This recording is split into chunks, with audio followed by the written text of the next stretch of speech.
তো ফাইনালি বোটের একটা নতুন বক্স 15,000 টাকা দিয়ে কিনে ফেললাম। হ্যালো এভরিওয়ান, কেমন আছো তোমরা সবাই? আশা করি সবাই ভালো আছো। আমি বললাম শুভ, আমি একটি ছোট্ট চায়ের দোকান চালাই সিলিকন ভ্যালি মোড়ের সামনে। তো গাইস, কালী পুজোর জন্য দুদিন দোকান অফ ছিল, আজ মঙ্গলবার আর আমি দোকান খুলেছি।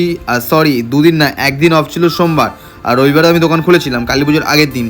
বাট দোকান খুলে খুব বিপদে পড়ে গেছিলাম, কারণ একদম কাস্টমার আসছিল না। তা আবার টিভি রক এসেছিলো আমার দোকানে ম্যাগি খাওয়ার জন্য। টিভি রক বললো দুটো ম্যাগি ভাই পার্সেল করে দাও, আর বেশি করে ধনেপাতা ছড়াও, কেন টিভি রকের ফেভারিট ধনেপাতা, তাই ওর জন্য ধনেপাতা ছড়িয়ে দেখি ইস্ট বেঙ্গলের কিছুটা প্লেয়াররা এসেছিলো, ওদেরকেও চা দিয়ে দেখি, বলছে এই ছোটো ভাইকে না, ওই ভালো ফুটবল খেলে। এই ভাইটা সত্যি খুব ভালো ফুটবল খেলে। এই ছোটো ছেলে যে এত ভালো ফুটবল খেলবে আমি নিজেও কল্পনা করতে পারলাম না। দোকান খুলেছি মানে আমার ফ্যান ফলোয়ার আর আমার বন্ধু বান্ধব নিশ্চয়ই আসবে আমার দোকানে চা ট্রাই করার জন্য আর ম্যাগি ট্রাই করার জন্য। তা তোমরা এত দেরি করছো কেন? তোমরাও চলে এসো আমার দোকানে সিলিকন ভ্যালি মোড়ের সামনে শুভর দোকানে চা ট্রাই করতে।